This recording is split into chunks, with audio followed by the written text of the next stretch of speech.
Most people think protecting your peace means disappearing, going silent, or cutting people off completely. And yes, sometimes distance is necessary. But what no one tells you is that constantly removing people from your life isn't always strength. It can also be avoidance dressed up as self-respect. Real emotional maturity is learning how to stay connected without losing yourself in the process. It's being able to sit in a room, in a conversation, even in conflict, and still feel grounded. Because peace isn't something you find by escaping people. It's something you build within yourself while still being around them. And the truth is, if you don't learn how to protect your peace in the presence of others, you'll spend your whole life running. The first way to protect your peace without cutting everyone off is to stop over-explaining yourself. One of the biggest sources of mental exhaustion is feeling like you constantly have to justify your choices, your boundaries, or even your personality. You say no, and then you feel the need to explain why. You take space, and then you feel guilty for it. But psychologically, this comes from a deep need for approval. You want people to understand you so they won't reject you. The problem is, the more you explain, the more you open the door for negotiation, criticism, and misunderstanding. Peace begins when you realize that not everyone needs to understand you. A simple, calm, "I can't do that" is enough. No long paragraphs, no overthinking, just clarity. The less you explain, the more stable you feel because you're no longer outsourcing your sense of right and wrong to other people's reactions. The second way is to emotionally detach without physically withdrawing.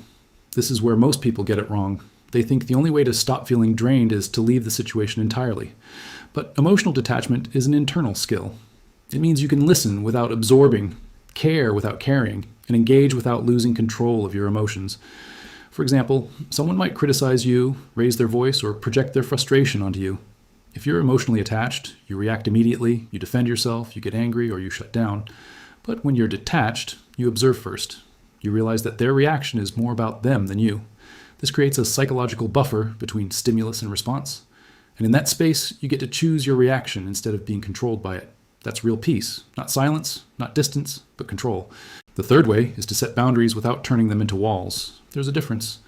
A boundary says, this is what I'm okay with, and this is what I'm not okay with. A wall says, no one gets access to me at all. Boundaries are flexible and healthy. Walls are rigid and often built from past pain. The mistake people make is going from zero boundaries to extreme isolation. But that's not balance, that's a reaction. Psychologically, healthy boundaries actually improve relationships because they create clarity. People know how to treat you. And more importantly, you stop feeling resentful because you're no longer tolerating things that drain you. The key is consistency. Not aggression, not passive hints, but calm repetition. You don't need to fight people to protect your peace. You just need to be firm enough that they understand where you stand.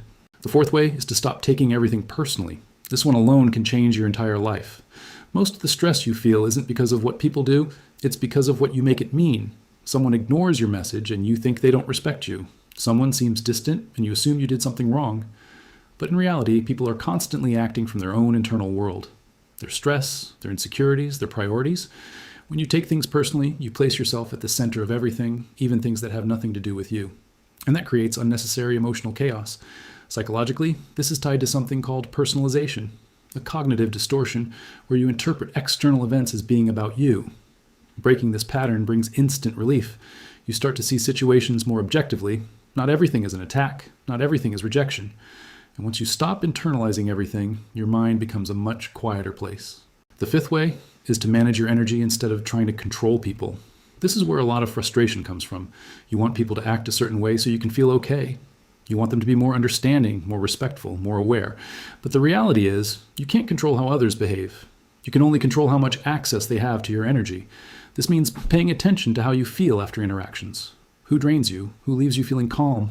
Who triggers you repeatedly? Protecting your peace isn't about changing them. It's about adjusting your level of engagement. Maybe you still talk to them, but less frequently. Maybe you keep conversations lighter instead of going deep.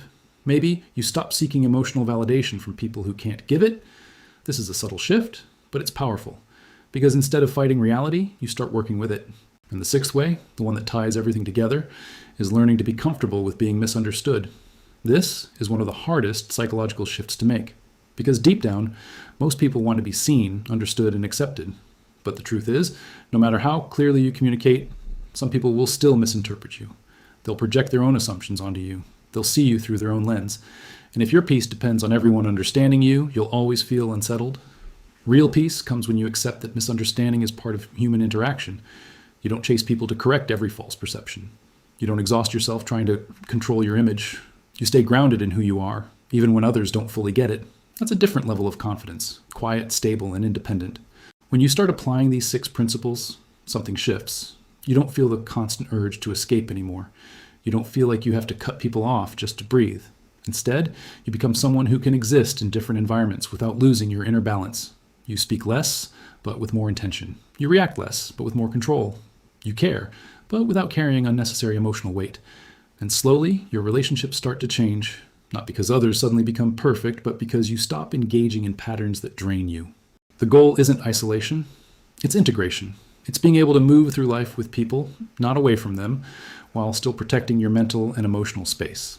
Because at the end of the day, peace isn't about who you remove from your life. It's about who you become within it.